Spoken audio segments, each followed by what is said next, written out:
Hello, dear students. Welcome to the Visualization Study Creative Digital Learning channel, and you are watching part 2 of chapter 4. And the topic is Catch the Corner. हमें क्या करना है? Corner पे जाके खड़े होना है या फिर कॉर्नर्स को कैच करना है, पकड़ना है. Naveen and his friends are playing a game. Naveen और उसके कुछ फ्रेंड्स खेल रहे थे, एक गेम खेल रहे थे.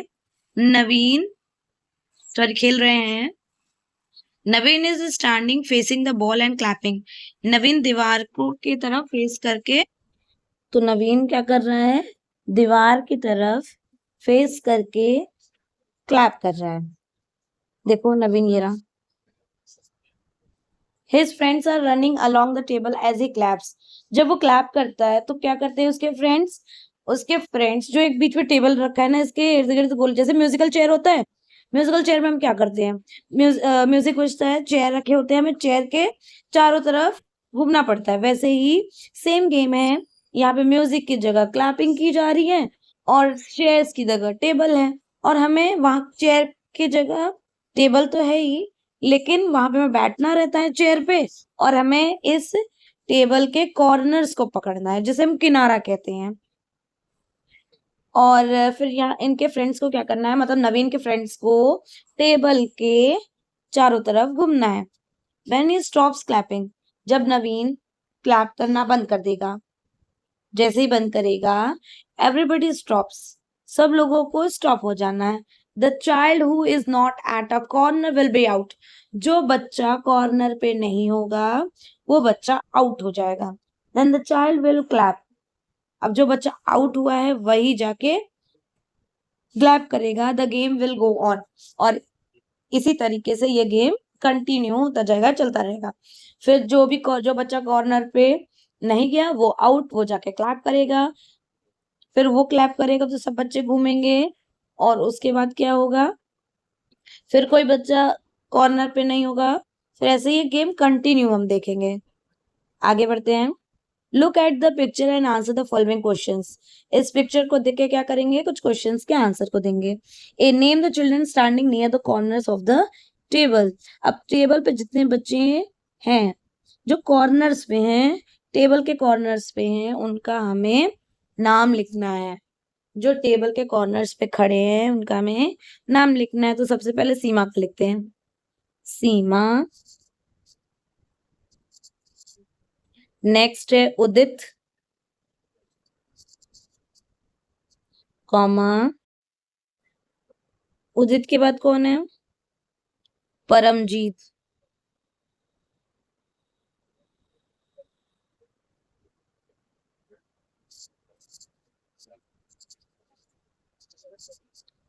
एंड एक लास्ट में कौन है? नायसा. वसीम तो आउट हो गया, वो तो है नहीं. Can you tell who will clap next. Question भी क्या है कि क्या आप बता सकते हैं कि अब नवीन के बाद कौन क्लैप करेगा, क्योंकि इस टाइम तो नवीन क्लैप कर रहा है. इसके बाद कौन क्लैप करेगा? तो इसके बाद क्लैप करेगा वसीम. वसीम क्यों करेगा? क्योंकि वो आउट हो गया है. क्लैप की बारी किसकी है? वसीम. क्लैप करने की बारी वसीम की है. Where is Wasim standing. Wasim कहाँ खड़ा है? वसीम खड़ा है आउटसाइड द कॉर्नर कह सकते हैं, बिटवीन द टू कॉर्नर्स कह सकते हैं, कि दो कॉर्नर के बीच में खड़ा है. He is not standing at the corner. वो कॉर्नर पे नहीं खड़ा है. तो कहाँ खड़ा है? He is standing. क्या लिखेंगे? ऐसे करते हैं. Wasim is standing between the two corners.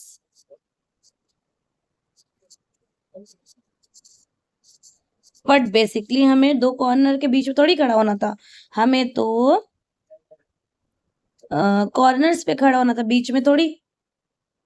Question D देखते हैं. Can this game be played around a table. क्या ये गेम टेबल के अराउंड ही, मतलब चारों तरफ ही खेले जा सकते हैं? वाई और वाई नॉट. क्यों और क्यों नहीं? तो इसमें हमें क्या बताना था कि क्या हम, एक तो टेबल है, टेबल के हमें कॉर्नर पे राउंड करके घूमना है.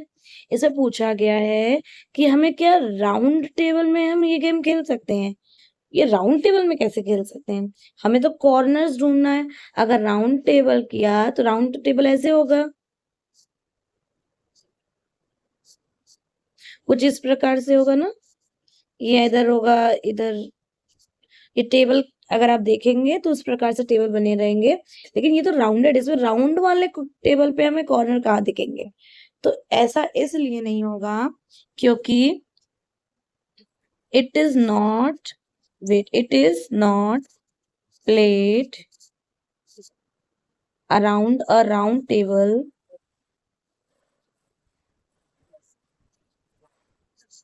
because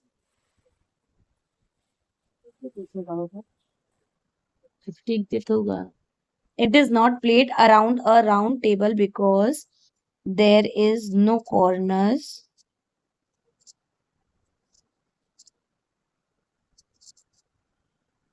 Next, name the objects that name the objects around us that have straight edges.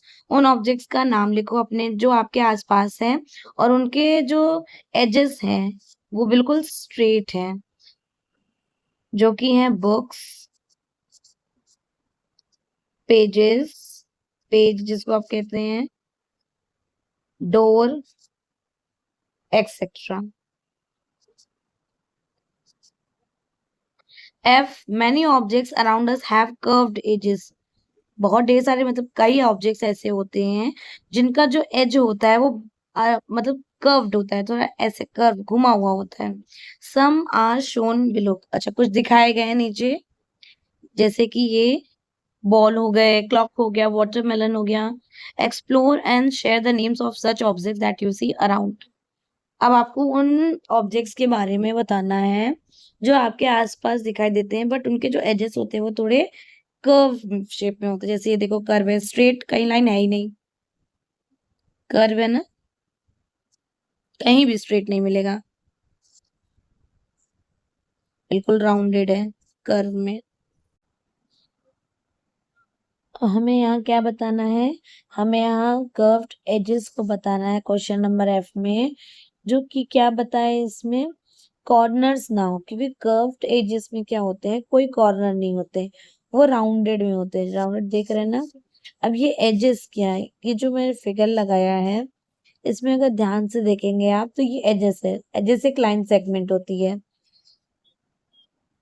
दिख रहा है ना, ये एज है, ये वाली लाइन एज है, ये वाली लाइन एज है, ये वाली भी। तो ये सब क्या है, एजेस हैं। हमें ऐसे कुछ और ऑब्जेक्ट्स के नाम बताने हैं जो हमारे आसपास हैं और वो कर्व्ड एजेस में है। जैसे हो गया राउंड मिरर्स, नॉर्मल मिरर नहीं, round mirror.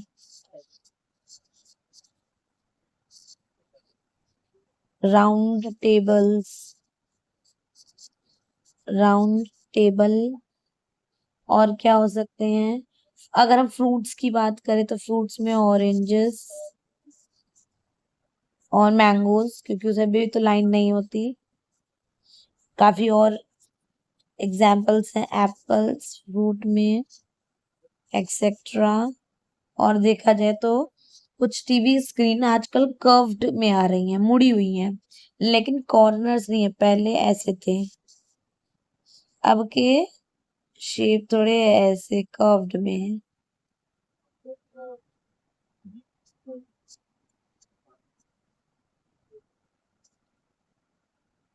Let us think. How many corners do objects with curved edges have? तो कर्व्ड एजेस में कितने कॉर्नर्स होते हैं? एक भी नहीं। That means 0 corners. Next question number B, name the objects that have both straight and curved edges. Example में हम लिख सकते हैं जो स्ट्रेट और कर्व्ड दोनों हो, ऐसे कौन से ऑब्जेक्ट्स हैं? ब्रेड।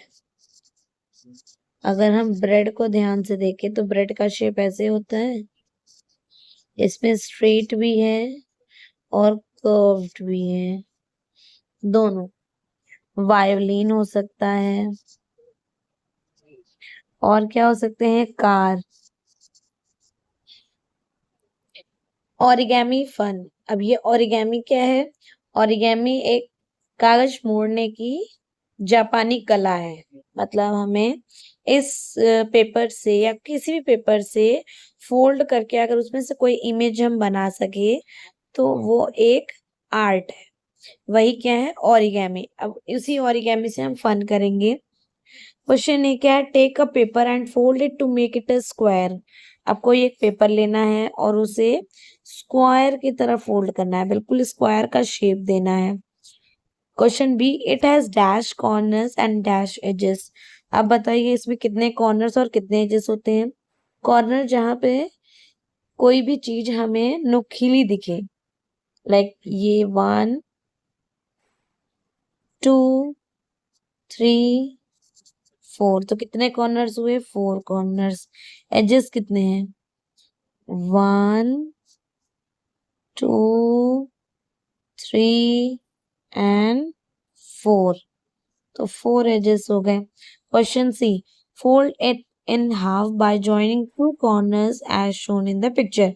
अब हमें इस कॉर्नर को इस कॉर्नर से मिला के फोल्ड करना है, तो ऐसे ऐसे ऐसे करके ये ऊपर से इधर चला आएगा तो फिर फोल्ड हो गया। Question D, take the shape which you get. अब आपको अगर इसको फोल्ड करेंगे तो ये शेप मिलेगा, तो ये कौन सा शेप है? ये शेप है थर्ड वाला, triangle. Question E, this shape has dash corners and dash edges.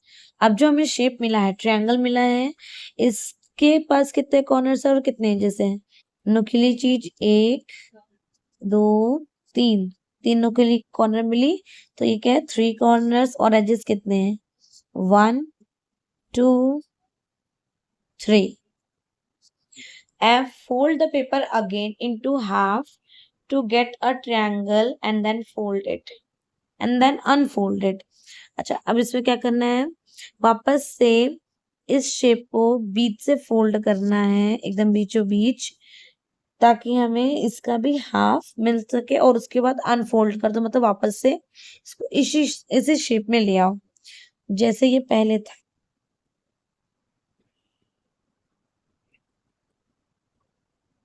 बिल्कुल ऐसे, 3 कॉर्नर्स 3 एजेस। अब इसको वापस खोल दिया। Now make 2 triangles from 2 corners of the triangle. ऐसे बिल्कुल इस तरीके से मोड़ लेना है। How many corners are there now. अब कितने कॉर्नर्स हुए? 1 2 3 4 5 6 7। 7 corners. Next, fold the third corner upward. अब क्या करना है? ये जो पेपर में दिखाया गया है बिल्कुल ऐसे इसको ऊपर की तरफ मोड़ देना है।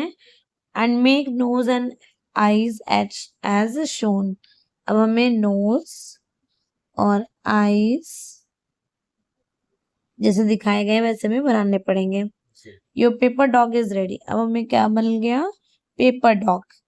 Can you fold the square sheet in such a way so as to get a shape with 4 sides.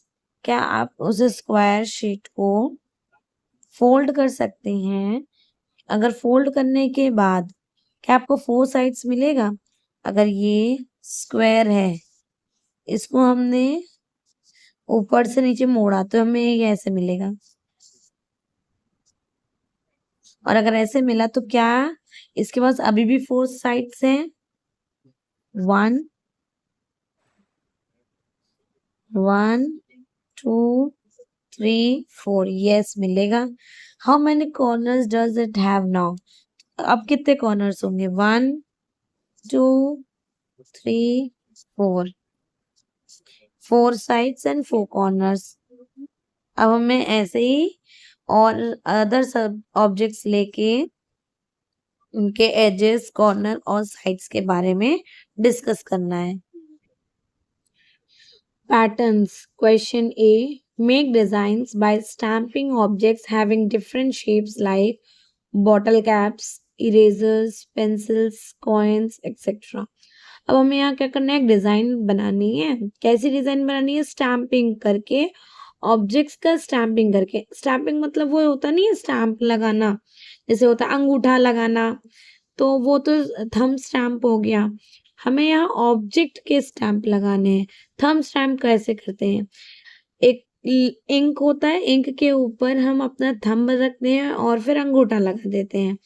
तो यहाँ हमें किसी ऑब्जेक्ट को लेना है, उसको कलर में डिप करना है और उस ऑब्जेक्ट को व्हाइट पेपर पे रख देना है।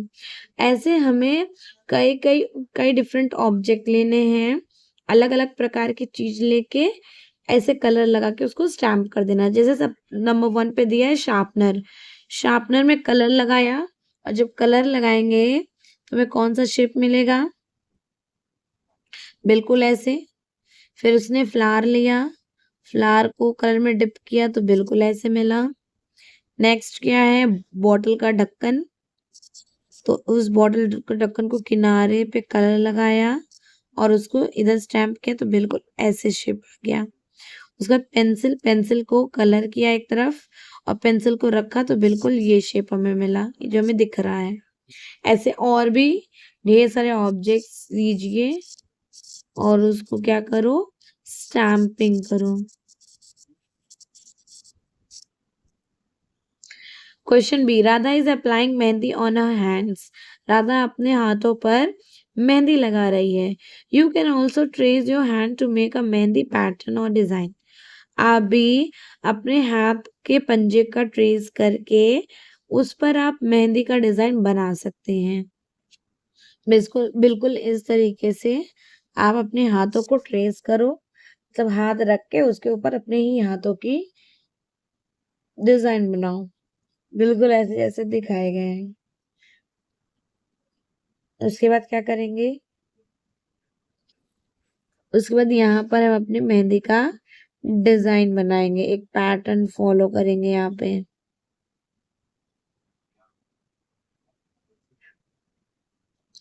यहाँ डिजाइन एक अच्छी सी डिजाइन बना सकते हैं। तो बेसिकली आपको इधर एक ऐसी डिजाइन बनानी है जो थोड़ी पैटर्न हो, मेहंदी पैटर्न हो। नेक्स्ट लेटर्स डू, चलो कुछ करते हैं, चलो करते हैं। Nitya is playing with leaves and making patterns. Nitya पत्तों के साथ खेल रही है, आई मीन पत्तियों के साथ खेल रही है और कुछ पैटर्न बना रही है। ये पैटर्न है क्या? जो हमारे पास पैटर्न पैटर्न कर रहे हैं ना, what is the meaning of pattern? Pattern एक सीरीज होती है, एक फिक्स सीरीज होती है। जैसे हमने लीव्स को देखा, लीव्स एक राइट, एक अपवर्ड डायरेक्शन में गई, फिर एक राइट डाउनवर्ड डायरेक्शन में रखा गया है, फिर लेफ्ट डायरेक्शन में एंड नाउ राइट। अब ये फिक्स डायरेक्शन हो गया इसका, सब में देखो वही। तो ये क्या है? एक हमारा पैटर्न है, फिक्स पैटर्न है। This is what we call pattern. एक एक सीरीज बना दी गई है कि इसी को फिक्स करके उसके आगे सेम टू सेम बनाते चले गए, तो एक ये पैटर्न बन गया। Next, now you also collect some leaves and make a pattern. आप भी कई प्रकार के लीव्स ले सकते हैं। ढेर सारे लीव्स को इकट्ठा करिए या कुछ लीव्स को इकट्ठे करिए। यहाँ कुछ लीव्स लिखा है, दैट मीन्स सम लीव। कुछ लीव्स को इकट्ठा करिए, उसका पैटर्न बनाइए। Pent one side of the leaf and print it on the space given below. एक साइड के पत्तियों को कलर करो, पेंट करो और उसको यहाँ पर दिए गए स्पेस पे पेस्ट कर दो, लेकिन वो थोड़ा पैटर्न में लगना चाहिए। अगर आपको अभी भी पैटर्न का मतलब नहीं समझ में आया तो एक तरीके से हम समझ सकते हैं। जैसे हमने लिखा ए, उसके बाद लिख दिया बी, फिर ए लिखा, फिर बी लिखा, तो इसके बाद क्या आएगा? A and then B, A B, A B, A B. अगर हमने लिखा यहाँ 7 7 7 8, तो यहाँ क्या आएगा? यहाँ भी वही चीज आएंगे, 7 7 7 8। मतलब ये एक फिक्स था, उसको हमने बढ़ाया तो ये एक पैटर्न बन गया। इसी को कहते हैं हम पैटर्न। अब हमें यहाँ पे लीफ के पैटर्न बनाने, जैसे हमने यहाँ बना दिया, यहाँ हमने रखा लोटस।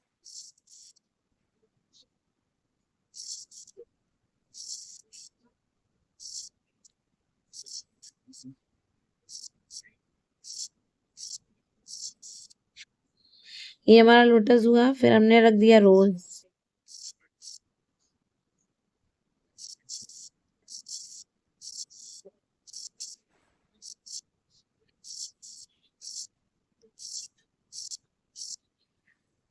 लोटस रखा, रोज रखा, फिर ट्यूलिप,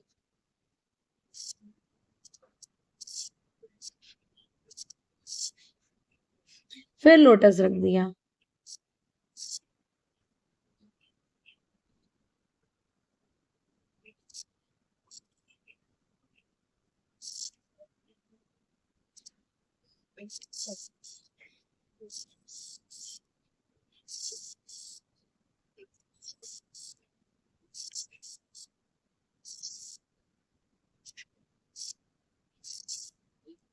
ऐसे करके फिर यहाँ रोज रख दिया, यहाँ ट्यूलिप रख दिया, तो ये ऐसे हमारा एक लीफ प्रिंट हो जाएगा, एक पैटर्न भी बन गया हमारा। अच्छा सॉरी, यहाँ पे लीफ लिया था मैंने, यहाँ फ्लावर्स ले लिया। अब अलग अलग प्रकार के लीव्स ले सकते हैं। रोज हो गया, फिर मैरीगोल्ड लीफ हो गया, मैरीगोल्ड लीफ हो गया, ट्यूलिप के हो गए, रोज के हो गए, लोटस का तो नहीं ले सकते क्योंकि वो पत्ती थोड़ी राउंडेड होती है। अब हम एक्सरसाइज करते हैं पैटर्न्स के। Extend the following patterns. Extend means बढ़ाना, दिए गए पैटर्न्स को बढ़ाओ। ध्यान से देखा जाए ए में तो एक एरो बनी है, एरो पहले ऊपर की तरफ गई, अपवर्ड गई, फिर डाउनवर्ड आई, फिर अपवर्ड गई, फिर डाउनवर्ड आई, तो अब कहाँ जाएगी? फैक्ट है, फिर से अपवर्ड डायरेक्शन में जाएगी।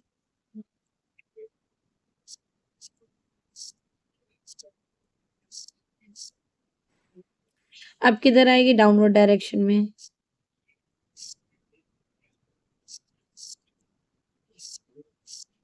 फिर से अपवर्ड डायरेक्शन में जाएगी, फिर से डाउनवर्ड डायरेक्शन में आएगी, फिर से अपवर्ड, और अगेन डाउनवर्ड।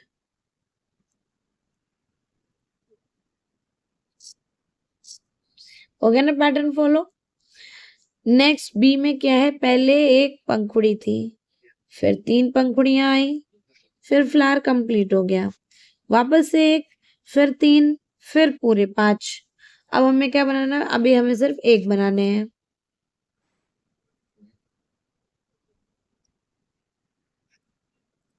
फिर कितने बनाने? 3, 1 2 3, फिर लास्ट में 1 2 3 4 5। लास्ट नहीं, सी करते हैं। सी क्या है? सी में पहले शेप देखो, सेमी सर्कल, सर्कल का आधा, वो भी अपवर्ड डायरेक्शन में, फिर उसको सीधा कर दिया गया, फिर डाउनवर्ड कर दिया गया, पहले अपवर्ड, फिर राइट शेप, फिर डाउनवर्ड, फिर लेफ्ट शेप, फिर से अपवर्ड आ गया है। अब क्या करेंगे? अब हम डाउनवर्ड देंगे, डाउनवर्ड नहीं सॉरी, राइट साइड का देंगे शेप।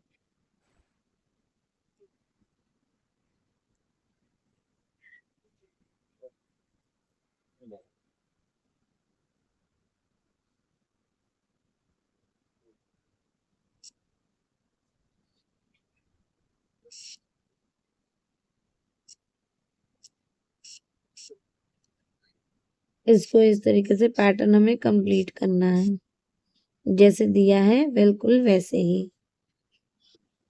इधर गया, अब वापस से किधर जाएगा?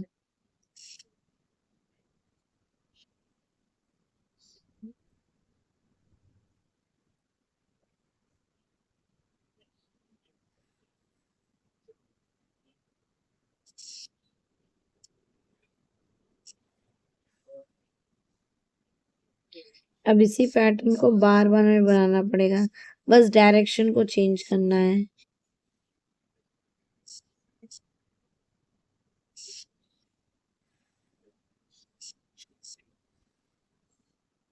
फिर से अपवर्ड, फिर से राइट साइड।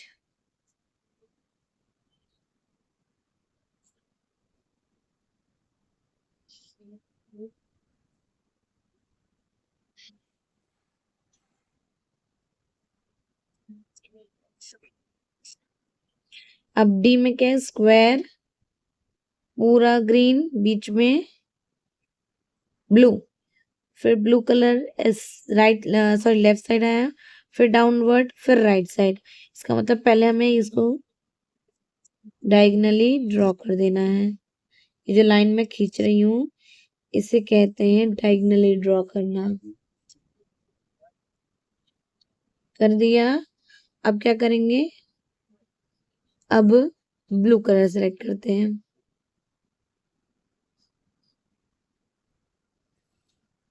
अब किधर शेप आएगा? वापस से इधर आया,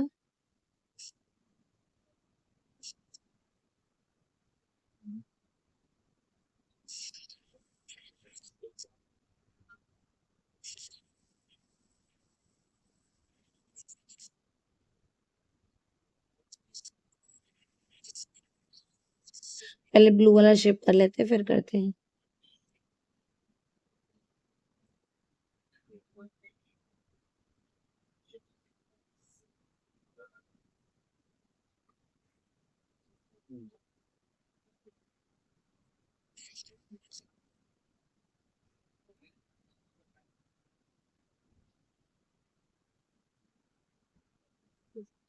अब शेप किधर जाएगा?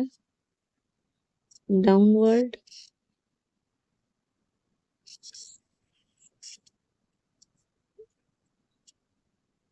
डाउनवर्ड गया।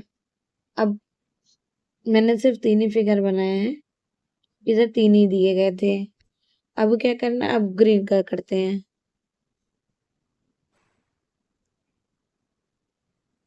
अब जो कलर इसमें प्रोवाइडेड है वो कलर तो हमारे पास नहीं है, पर उससे रिलेटेड हम कलर कर सकते हैं।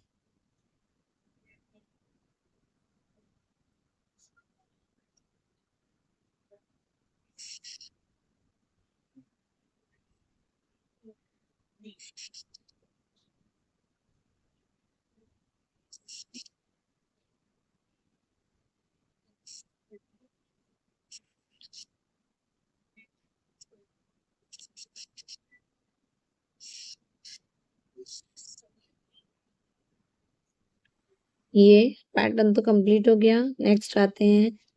मैंने इसे कंप्लीट करके आपको दिखा दिया कि इस किस तरीके से आपको पैटर्न कंप्लीट करना है। ई में देखे गए, ई में अगर ध्यान से देखा जाए तो इसमें सिर्फ एक एरो थे, फिर पहले अपवर्ड में थे, फिर डाउनवर्ड में थे, फिर 2 एरो आया अपवर्ड डाउनवर्ड, फिर 3 एरो आया अपवर्ड डाउनवर्ड, फिर 4 एरो मैंने बनाया, 4 सॉरी ये एक्स्ट्रा हो गया। अब ठीक हो गया। 3 थे, फिर 4, फिर 5, फिर 6।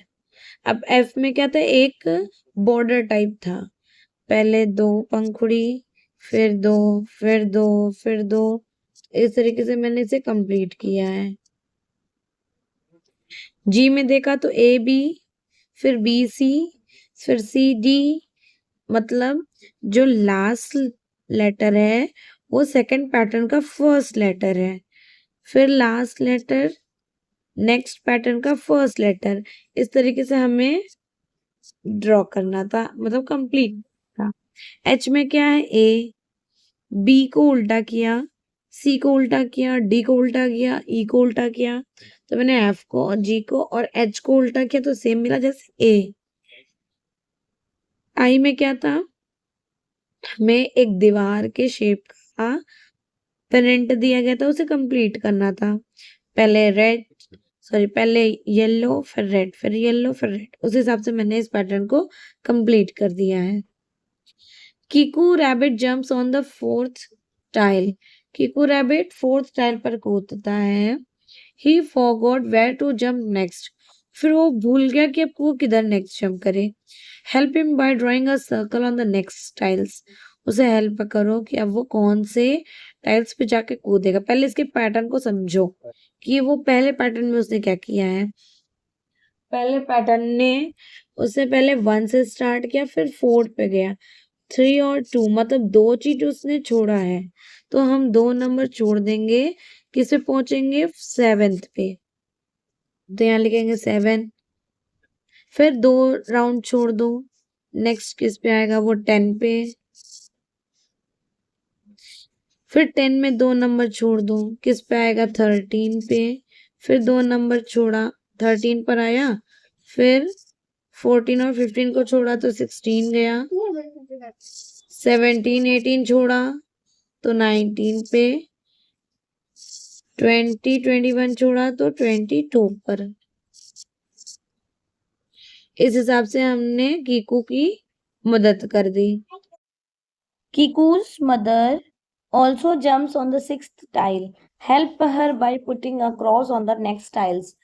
किकूस की जो मदर है, कीकू की जो मदर है, वो भी जंप करना चाहती हैं ऑन, मतलब जो 6th टाइल आएगा उस पर वो जंप करना चाहती हैं। हमें उनकी मदद करनी पड़ेगी, लेकिन टिक लगा के नहीं, क्रॉस लगा के। पहले वो 1 पर थी, फिर किस पर आई? 6 पर आई, फिर 6 से किस पर आई? 11 पर आई। हमें इनके बीच में गैपिंग देखने की, इतने 1 से 6 पर आए तो कितने गैपिंग पर आई हैं। आइए देखते हैं। पहले वो 1 पर थी, 1 से सीधा किस पर आई हैं?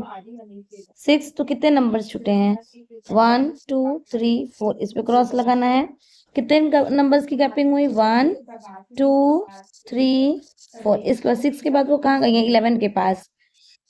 मतलब 1 2 3 4, फिर से 4 नंबर छूटा। अब 11 के बाद वो कहाँ जाएंगी? 4 नंबर छोड़ दो, 1 2 3 4। तो किस पर आएंगी? वो 16 पर आएंगी। 16 लिख लेते हैं एक जगह। फिर कहाँ आएंगी? 1 2 3 4 छोड़ा तो 21 पर आएंगी। 16 21। अब 22 को छोड़ना है, 23 को छोड़ना है, 24 को छोड़ना है, 25 को छोड़ना है। किस पर आएंगी? 26 पर आएंगी। आइए फिल करते हैं। किस पर आई? 11 के बाद 16 पर, फिर 21 पर, फिर 26 पर। अब 26 के बाद कहाँ जाएंगे? 1 2 3 4 छोड़ दिए। इसके बाद क्या आएगा? 31। फिर 32 को छोड़ेंगे, 33 को छोड़ेंगे, 34 को छोड़ेंगे, 35 को भी छोड़ देंगे। कितने हुए? इसको क्रॉस करने थे 1 2 3 4। आंसर आएगा 36। तो बेसिकली कुकू की, सॉरी, कीकूज की जो मदर है वो लास्ट पे कहाँ पहुंचेंगी? 36 पर। लेट अस डू, चलो करते हैं। Extend the following number patterns. अब हमें इसमें जो नंबर दिए गए हैं उसको बढ़ाने हैं। एक्सटेंड मीन्स बढ़ाना। कैसे बढ़ाएंगे? पैटर्न्स को बढ़ाएंगे, नंबर के पैटर्न्स को बढ़ाएंगे। अब कैसे बढ़ाएंगे वो तो ऑब्जर्व करना पड़ेगा। पहले है 5 10 15। अगर आपको अगर काउंटिंग आती है तो ठीक है, ध्यान से देखा जाए तो 5 का टेबल है। 5 1 जा 5, 5 2 जा 10, 5 3 जा 15 एंड 5 4 जा 20। then next 25 30 35 and then 40। 14 7। तो 7 1 जा 7, 7 2 जा 14, 7 3 जा 21, 7 4 जा 28, 7 5 जा 35, 7 6 जा 42, 7 7 जा 49, 7 8 जा 56। नेक्स्ट है 1 7 13। इसमें तो हमें कोई टेबल ही नहीं समझ में आ रहा। 1 का टेबल कैसा पड़े कि 7 आ जाए? मान लो 1 7 जा 7 पढ़ ले तो 7 2 जा तो 14 आना चाहिए, नहीं आया। बेसिकली 1 लिखा है, फिर 2 नहीं है, 3 नहीं है, 4 नहीं है, 5 नहीं है, 6 भी नहीं है। फिर क्या आ गया? 7 आ गया। आफ्टर दैट 8 भी नहीं है, 9 10 11 12 नहीं है। फिर क्या आ गया? 13। तो ध्यान से देखा जाए नंबर्स में कितने नंबर की गैपिंग चल रही है? 1 2 3 4 5। 5 नंबर छोड़ दिया। फिर से चेक करते हैं। 1 2 3 4 5। मतलब अब यहाँ हमें क्या देखने को मिला कि 5 नंबर्स की गैपिंग है। तो 13 में 5 नंबर छोड़ दें तो जो आएगा वो लिख देंगे। चलिए आते हैं, देखते हैं 13 के बाद 14, 15, 16, 17, 18, 5 नंबर हो गए। अब आंसर क्या आएगा? 19। तो यहाँ क्या लिखेंगे? 19। 5 नंबर छोड़ने हैं। अब नेक्स्ट आते हैं 19 के बाद फिर से 5 नंबर छोड़ दो। 20, 21, 22, 23, लास्ट 24, फिर क्या आएगा? 25। तो आंसर क्या है? 25। नेक्स्ट 26, 27, 28, 29, 30। नेक्स्ट क्या आएगा? 31। यहाँ लिखेंगे 31। 31 के बाद क्या आएगा? 32, 33, 34, 35, 36। इसके बाद क्या आएगा? 37। 37 के बाद 38, 39, 40, 41, 42। क्या लिखेंगे? 43। तो हमने ये पैटर्न देखा कि इस पैटर्न में 5 डिजिट छोड़े गए हैं, उसके बाद नेक्स्ट डिजिट आया है। तो ऐसे हम करके इसको चेक कर लिया हमने कि कौन से वो 5 डिजिट है जिनको छोड़ने पे ये सारे नंबर्स आते हैं।